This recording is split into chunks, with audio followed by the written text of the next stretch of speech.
Neste vídeo, revelamos o que aconteceu com 5 Karens que foram devoradas vivas por animais, desde uma avaliadora do Yelp que ignorou avisos e entrou em um habitat de crocodilos de água salgada, até uma mulher que levou seu pavão para o território dos leões. Mas nossa primeira história começa onde a negligência de segurança de uma turista a levaria às mandíbulas do animal mais mortal da África. Era 17 de agosto de 2017 e o delta do Okavango se estendia infinitamente sob o céu africano, suas vias navegáveis refletindo o dourado desvanecente do pôr do sol. No perímetro do Alod, lanternas tremeluziam enquanto os hóspedes se reuniam para drinks ao pôr do sol, suas risadas se espalhando pela grama que escondia o animal mais mortal do continente. Miri Kastner era uma analista financeira de 46 anos de Scottsdale, Arizona, conhecida entre seus colegas por sua atenção meticulosa aos detalhes e sua relutância em deixar passar discrepâncias. Ela havia construído uma carreira identificando irregularidades em planilhas, desafiando fornecedores por erros de faturamento. Essa mesma tenacidade se estendia à sua vida pessoal. Ela mantinha registros detalhados de suas milhas de passageiro frequente, pontos de fidelidade e recompensas de hotel com uma precisão quase obsessiva. Ela viajava internacionalmente de 4 a 6 vezes por ano, sempre hospedando-se em propriedades que honravam suas cadeias preferidas. A viagem de Miri a Botsuana começou mal. Desde o check-in, ela entrou em conflito com a equipe do lodge por causa dos pontos de fidelidade, recusando-se a aceitar que o pequeno lodge familiar não fazia parte de sua cadeia de hotéis. Os hóspedes a evitavam e a equipe respondia com tensão visível.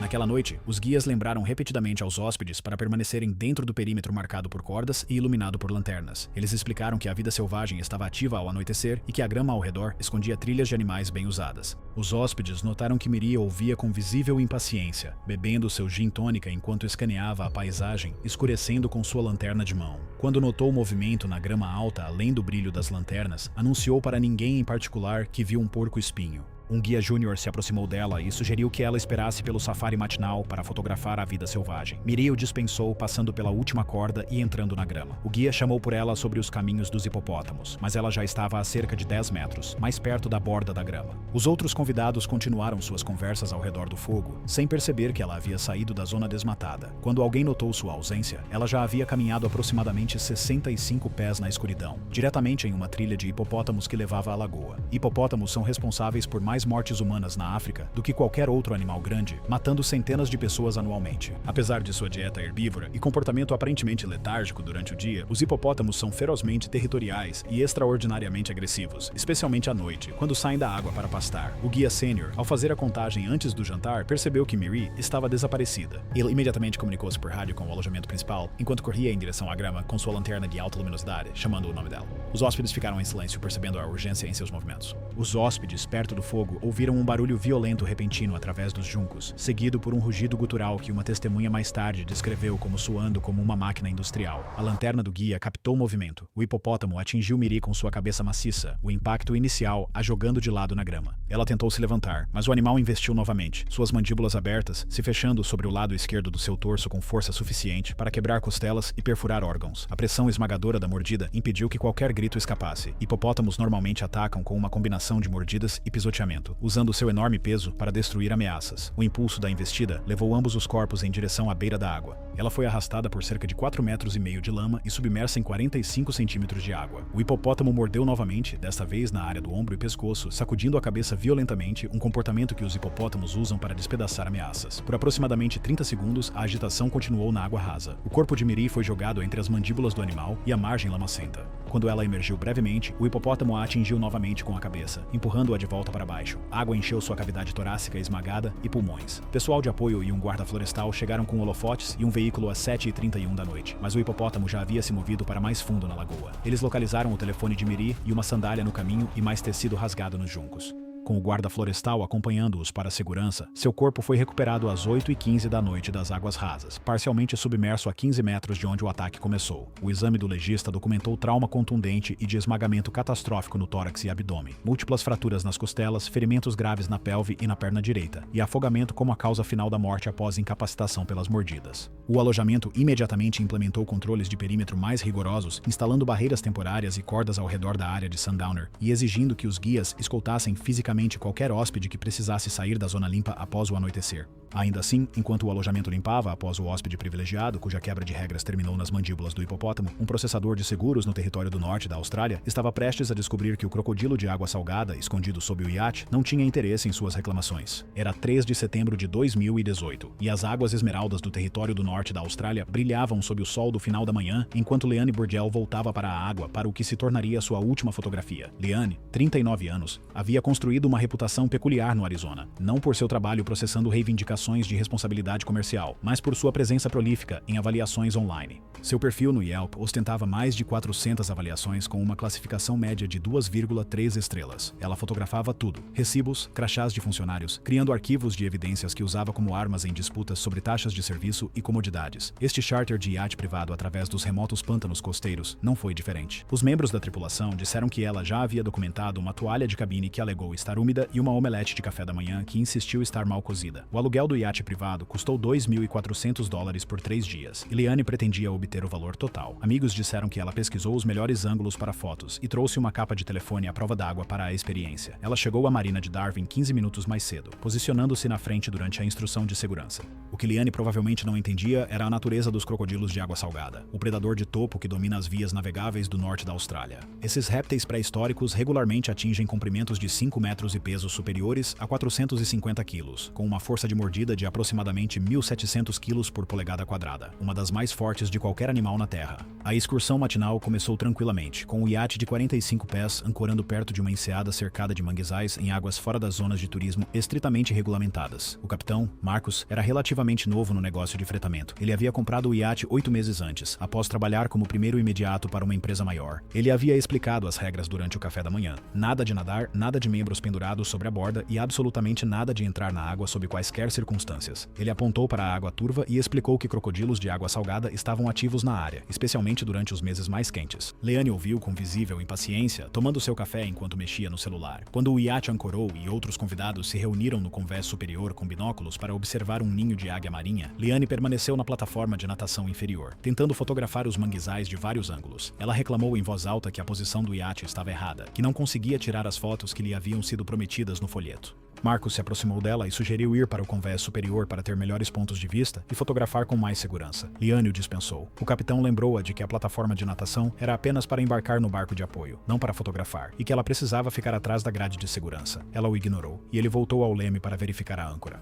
Aproximadamente 12 minutos após o aviso do capitão, enquanto ele consultava com seu imediato sobre a rota da tarde, Leanne desceu da plataforma de natação para a água. 2 casais em lua de mel no convés superior assistiram enquanto ela se afastava da popa do iate com o telefone erguido acima da cabeça. A água estava na altura do peito, o fundo invisível, através da água manchada de tanino. Ela estava tentando tirar uma selfie com os manguezais ao fundo. Por quase 30 segundos, nada aconteceu. Ela ajustou sua posição, virando-se para encontrar uma iluminação melhor. Então a superfície da água explodiu. Um crocodilo de água salgada enorme, posteriormente estimado em 15 pés de comprimento e pesando aproximadamente 900 libras, irrompeu da superfície turva com uma velocidade aterrorizante. O ataque inicial veio diretamente de baixo, as mandíbulas do crocodilo se fechando ao redor do torso de Leanne com força esmagadora. Testemunhas descreveram ouvir o impacto, um som úmido e pesado, seguido imediatamente pelo grito interrompido de Leanne. Ela desapareceu sob a superfície instantaneamente, puxada pelo peso e poder do réptil. A água agitou-se violentamente, tornando-se marrom e vermelha enquanto o crocodilo iniciava seu giro mortal. Por aproximadamente 8 segundos, a agitação continuou. Rotações violentas que quebraram ossos e rasgaram tecidos. O braço de Leanne emergiu brevemente, dedos abertos, antes de ser puxado de volta para baixo. O capitão girou ao ouvir os gritos do convés superior, reconhecendo imediatamente o que estava acontecendo. Ele pegou a buzina de ar de emergência e correu para a popa, tocando-a repetidamente enquanto seu imediato chamava os serviços de emergência pelo rádio. Os casais em lua de mel ficaram paralisados na amurada, uma mulher chorando descontroladamente. A água continuou a agitar-se por mais alguns segundos antes de ficar estranhamente calma. O crocodilo havia arrastado Leanne para águas mais profundas, mantendo seu aperto enquanto se movia em direção às raízes do mangue. Uma breve perturbação na superfície marcou seu caminho, círculos de sangue e destroços se expandindo antes que tudo ficasse silencioso. O crocodilo nunca mais emergiu completamente, tendo assegurado sua presa debaixo d'água. O capitão usou o rádio de emergência do iate para contatar os serviços de emergência do território do norte e a equipe local de manejo de crocodilos. O barco de resposta chegou 23 minutos depois, mas os esforços de recuperação se concentraram na busca em vez de resgate. O corpo corpo de Leanne, ou o que restou dele, foi encontrado 4 horas depois, preso nas raízes de manguezais a aproximadamente 200 metros do local do ataque. O exame do legista documentou lesões catastróficas de esmagamento no torso, múltiplas fraturas consistentes com força rotacional violenta, perda massiva de tecido e afogamento como a causa final da morte após incapacitação pela mordida inicial. A empresa de fretamento suspendeu todas as operações por 72 horas, enquanto as autoridades investigavam. A revisão interna posteriormente citou que todos os protocolos de segurança haviam sido seguidos. Os avisos foram claramente comunicados, e a vítima deliberadamente violou instruções explícitas. O crocodilo nunca foi localizado, como é comum no vasto sistema de pântanos.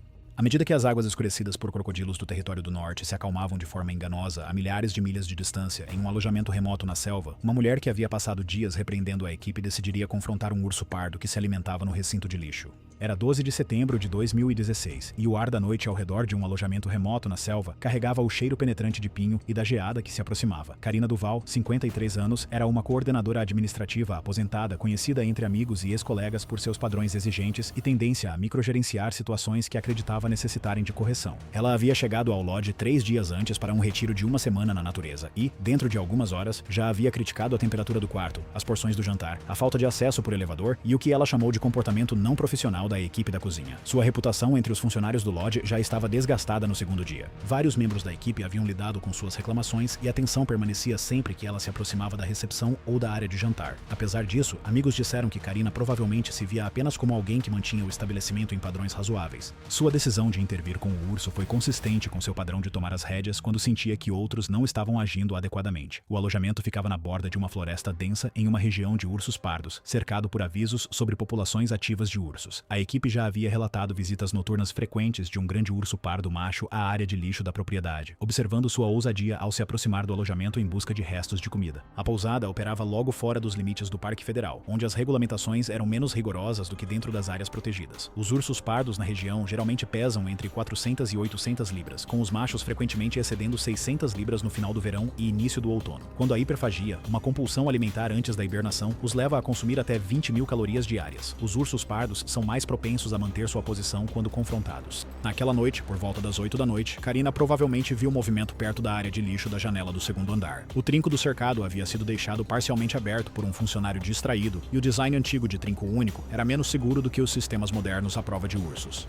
As políticas do Lodge instruíam claramente os hóspedes a permanecerem dentro de casa durante avistamentos de vida selvagem e a notificarem a recepção, com placas avisando que se aproximar de ursos era proibido e poderia levar à expulsão imediata. Karina não ligou para a recepção. Em vez disso, pegou seu bastão de caminhada do armário e desceu as escadas. Os hóspedes notaram que ela parecia determinada ao passar por 2 avisos enquanto saía pela porta lateral. A iluminação exterior estava fraca, com temperaturas em torno de 50 graus Fahrenheit. Ela se aproximou do recinto com determinação, seu bastão de caminhada levantado. Um membro da equipe da cozinha tinha saído para uma pausa para fumar a aproximadamente 30 jardas de distância, perto da entrada de serviço. Ele observou, enquanto Karina começou a bater a vara de metal contra a estrutura do recinto, gritando para assustar o animal. O urso pardo, um macho pesando aproximadamente 650 libras, estava se alimentando de restos de comida descartados dentro do recinto. O barulho e a vibração repentinos a curta distância desencadearam uma resposta defensiva imediata. O urso explodiu do recinto com uma velocidade surpreendente, cobrindo a distância até Karina em menos de 3 segundos. O primeiro golpe veio da enorme pata do urso, equipada com garras de 10 centímetros. O golpe atingiu Karina no lado esquerdo do rosto e pescoço com uma força devastadora, as garras rasgando pele, músculo e tecido em um único movimento. O impacto sozinho foi suficiente para fraturar sua mandíbula e osso da bochecha. Sangue apareceu imediatamente, espalhando-se pelo cascalho. Karina gritou, cambaleando para trás enquanto o urso avançava. O urso atacou novamente com ambas as patas dianteiras, a força e o peso combinados a derrubando violentamente no chão. Seu bastão de caminhada voou de sua mão, batendo inutilmente no cascalho. O urso estava sobre ela instantaneamente, suas mandíbulas maciças se fechando em seu ombro e parte superior do peito com uma pressão esmagadora. O osso quebrou audivelmente, costelas e clavículas se estilhaçando sob a força da mordida. O urso pardo sacudiu a cabeça violentamente, rasgando a carne e o músculo do ombro de Karina. Seus gritos tornaram-se mais fracos, mais guturais, depois se dissolveram em sons úmidos e ofegantes. O urso soltou brevemente, depois mordeu novamente, desta vez mirando seu pescoço e parte superior do tronco. Seu peso, mais de 650 libras, prendeu completamente no chão. As garras do urso rasgaram seu peito e abdômen, abrindo lacerações profundas. O sangue se acumulou rapidamente ao redor de sua cabeça e peito, espalhando-se pelo cascalho em círculos escuros e crescentes.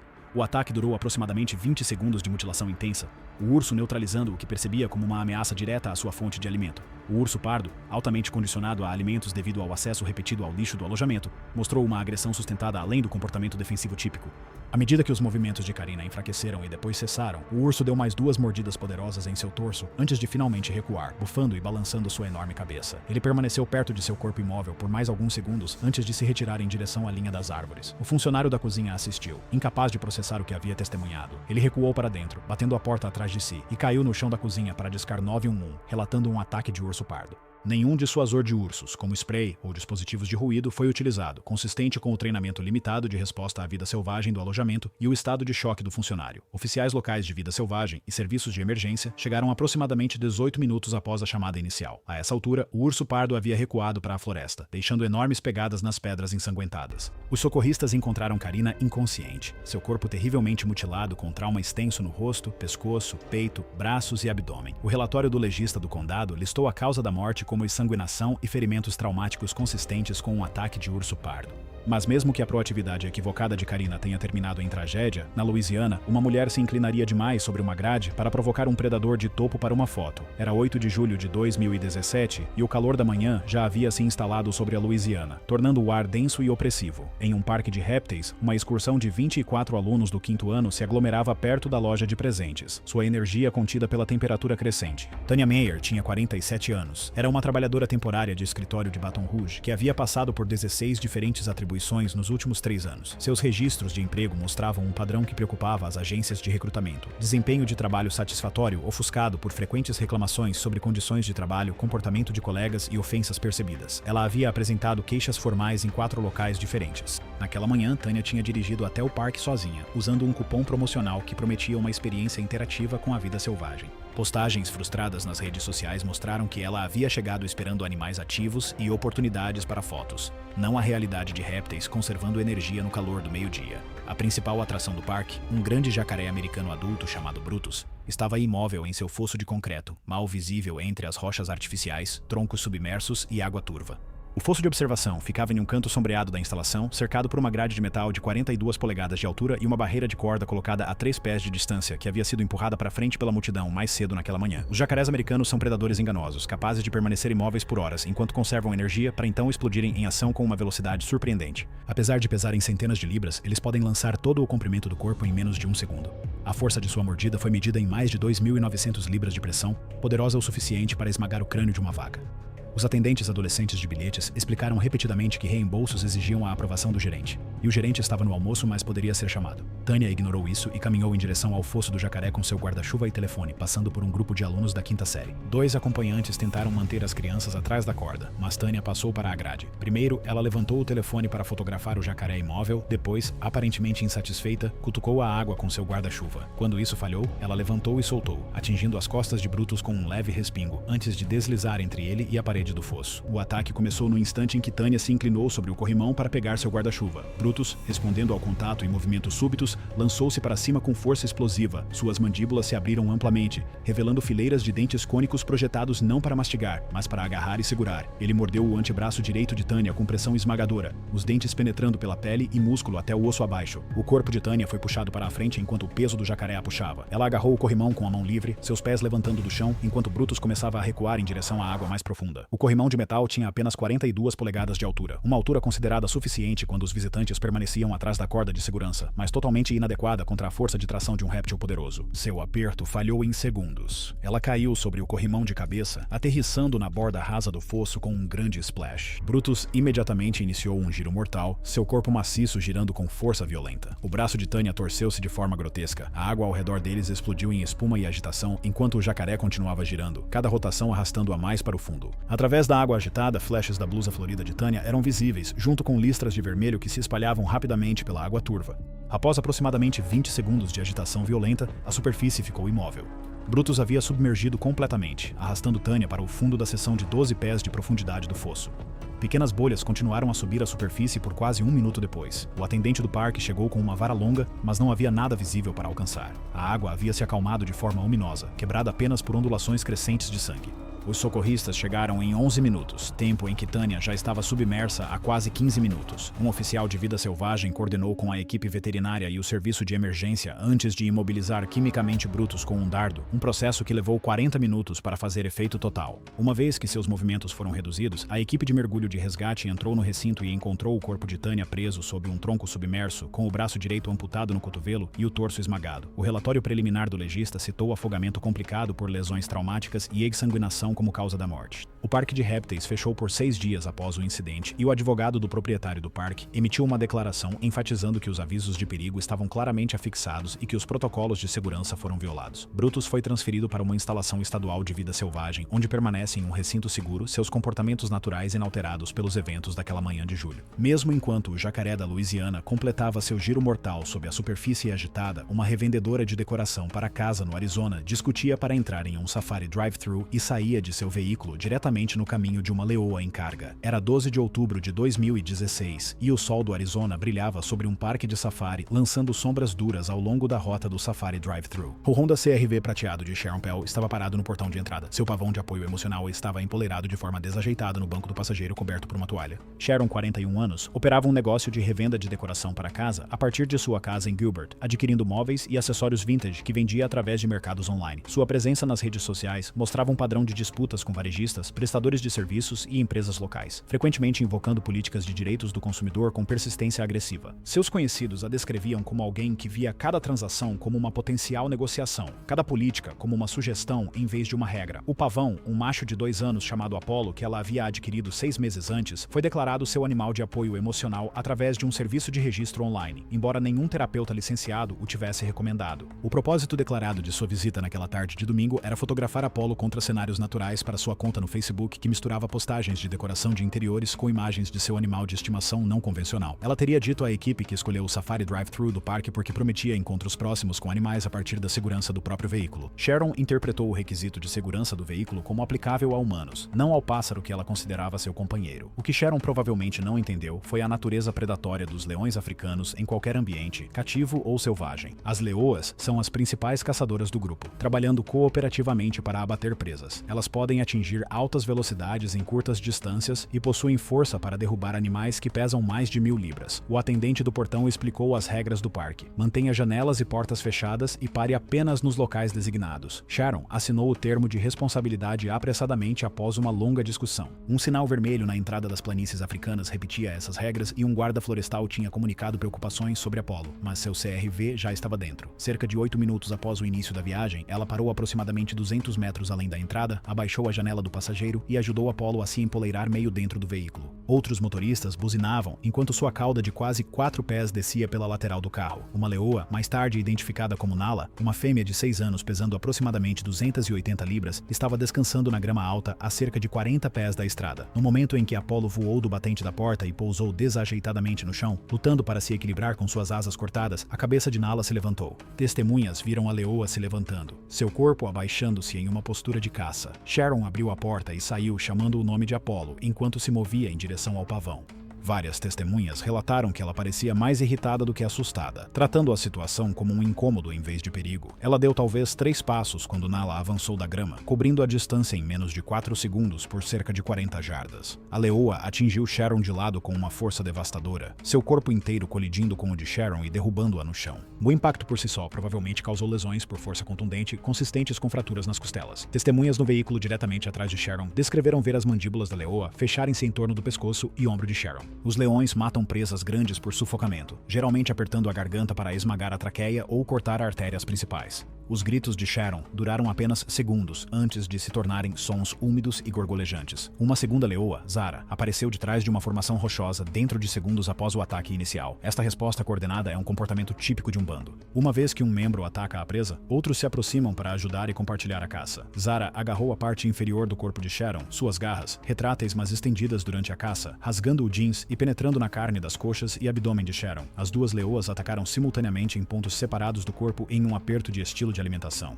Testemunhas relataram que o corpo de Sharon ficou mole em aproximadamente 30 segundos após o ataque inicial, embora ambas as leoas continuassem seu ataque por mais 1 minuto. Um leão macho se aproximou, mas não participou ativamente, posicionando-se perto da presa, comportamento típico dos machos do grupo que reivindicam direitos de alimentação, mas raramente participam da caça em si. Toda a sequência, desde a abertura da porta do carro de Sharon até seu corpo ficar imóvel, durou menos de 2 minutos. Apollo, esquecido no caos, foi pisoteado e morto por Zara durante sua aproximação. Um motorista preso atrás do CRV de Sharon chamou o 911. Guardas florestais, estacionados em uma área de serviço separada devido à congestão de veículos perto de um portão secundário, chegaram 7 minutos depois. Eles usaram buzinas de ar e extintores de incêndio para afastar os leões de Sharon durante 4 minutos. O médico legista listou a causa da morte como exsanguinação e asfixia traumática devido a múltiplas mordidas no pescoço, tórax, ombros e região femoral. A morte de Sharon Pell provocou mudanças imediatas nas políticas do zoológico safari. Todos os animais de apoio emocional, independentemente da documentação, foram permanentemente banidos das dependências do parque. A sessão de Safari Drive-Thru foi temporariamente fechada por 2 meses enquanto os protocolos de segurança eram revisados e reforçados. Várias ações civis foram movidas, juntamente com uma investigação de negligência criminal. Tanto Nala quanto Zara foram posteriormente sacrificadas sob a Autoridade Estadual de Vida Selvagem. Obrigado por assistir. Se você gosta dessas histórias, clique aqui.